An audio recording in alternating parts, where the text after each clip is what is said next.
ಗ್ರಂಥಾಲಯಗಳ ಮಹತ್ವ. ಪೀಠಿಕೆ. ದೇಶ ಸುತ್ತು ಕೋಶ ಓದು ಎಂಬಂತೆ ಜ್ಞಾನ ಸಂಪಾದನೆಯ ಎರಡು ಸೆಲೆಗಳೆಂದರೆ ಒಂದು ಪ್ರವಾಸ, ಮತ್ತೊಂದು ಗ್ರಂಥ. ಗ್ರಂಥಗಳ ಸುವ್ಯವಸ್ಥಿತ ಕೇಂದ್ರವೇ ಗ್ರಂಥಾಲಯ.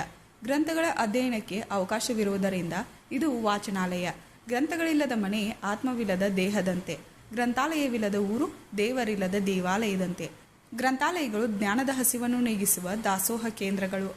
ದೇಹಕ್ಕೆ ಆಹಾರವಿದ್ದಂತೆ ಮನಕ್ಕೆ ಗ್ರಂಥಗಳಿವೆ. ವಾಚನಾಲಯಗಳು ಒಂದು ಪೀಳಿಗೆಯಿಂದ ಮತ್ತೊಂದು ಪೀಳಿಗೆಗೆ ಜ್ಞಾನ ಹಂಚುವ ಸಂಪರ್ಕ ಸಾಧನಗಳು. ವಿಷಯ ನಿರೂಪಣೆ. ಗ್ರಂಥಗಳನ್ನು ಓದಲು ಅಥವಾ ಎರವಲು ಪಡೆಯಲು ವ್ಯವಸ್ಥಿತವಾಗಿ ಇಟ್ಟಿರುವ ಕೋಣೆ ಅಥವಾ ಕಟ್ಟಡವೇ ಗ್ರಂಥಾಲಯ. ದಿನಪತ್ರಿಕೆಗಳು, ವಾರಮಾಸ ಪತ್ರಿಕೆಗಳು, ಭಾಷೆ, ವಿಜ್ಞಾನ, ಇತಿಹಾಸ, ಪುರಾಣ, ತಂತ್ರಜ್ಞಾನ ಹೀಗೆ ಪ್ರಾಚೀನ ಆಧುನಿಕ ಎಲ್ಲ ಗ್ರಂಥಗಳು ಲಭ್ಯವಿರುವ ತಾಣವಾಗಿದೆ.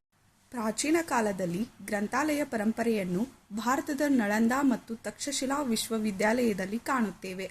ಅರಸರೇ ಆಶ್ರಯದಾತರಾಗಿದ್ದರು. ಭಾರತ ಸ್ವತಂತ್ರ ನಂತರ ಸರ್ಕಾರದ ಪೋಷಣೆಯಲ್ಲಿ ಗ್ರಂಥಾಲಯಗಳು ಅಭಿವೃದ್ಧಿಗೊಂಡವು. ಸಾರ್ವಜನಿಕ ಗ್ರಂಥಾಲಯ, ಶಾಲಾ ಕಾಲೇಜುಗಳ ಗ್ರಂಥಾಲಯ, ಖಾಸಗಿ ಸಂಸ್ಥೆಗಳ ಗ್ರಂಥಾಲಯ ಹೀಗೆ ವಿವಿಧ ಪ್ರಕಾರದ ಗ್ರಂಥಾಲಯಗಳು ಸೇವೆಯಲ್ಲಿವೆ. ಗ್ರಂಥಾಲಯಗಳು ಜ್ಞಾನ ಬಯಸುವ ಜನರಿಗೆ ದಾಹ ನೀಗಿಸುವ ಅಮೃತವಾಗಿವೆ.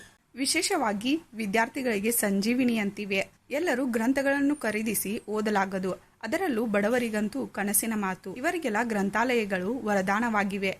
ಗ್ರಂಥಾಲಯದಿಂದ ಓದುಗರಿಗೆ ಲಾಭವಾಗುವಂತೆ ಗ್ರಂಥ ರಚನಾಕಾರರಿಗೂ ಪ್ರಕಾಶಕಾರರಿಗೂ ಪ್ರೋತ್ಸಾಹ ನೀಡುತ್ತದೆ.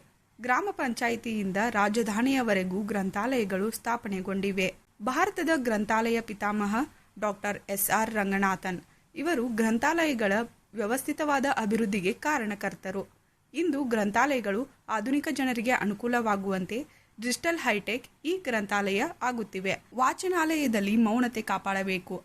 ಪತ್ರಿಕೆ, ಪುಸ್ತಕಗಳು ಹಾಳಾಗದಂತೆ ನೋಡಿಕೊಳ್ಳಬೇಕು. ಎರವಲು ಪಡೆದ ಗ್ರಂಥಗಳನ್ನು ಸರಿಯಾದ ಸಮಯಕ್ಕೆ ಹಿಂದಿರುಗಿಸಬೇಕು. ಗ್ರಂಥಾಲಯದ ಅಭಿರುಚಿ ಬೆಳೆಸಿಕೊಂಡು ಇತರರಲ್ಲೂ ಆಸಕ್ತಿ ಮೂಡಲು ಪ್ರೇರೇಪಿಸುತ್ತಿರಬೇಕು. ಉಪಸಂಹಾರ.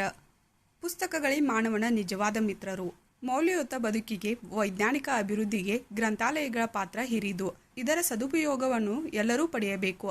ಆದರೆ ಯಾಂತ್ರಿಕ ಬದುಕು ಮತ್ತು ಮೊಬೈಲ್, ಟಿವಿ ಪ್ರಭಾವದಿಂದ ಗ್ರಂಥಾಲಯಗಳ ಸಹವಾಸ ಕಡಿಮೆಯಾಗುತ್ತಿರುವುದು ವಿಷಾದನೀಯ.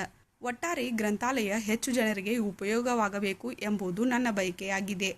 ಗ್ರಂಥಾಲಯವೇ ಮಂದಿರ, ಗ್ರಂಥಗಳೇ ದೇವರು, ಗ್ರಂಥಕರ್ತರೇ ಅರ್ಚಕರು, ಓದುಗರೇ ಭಕ್ತರು.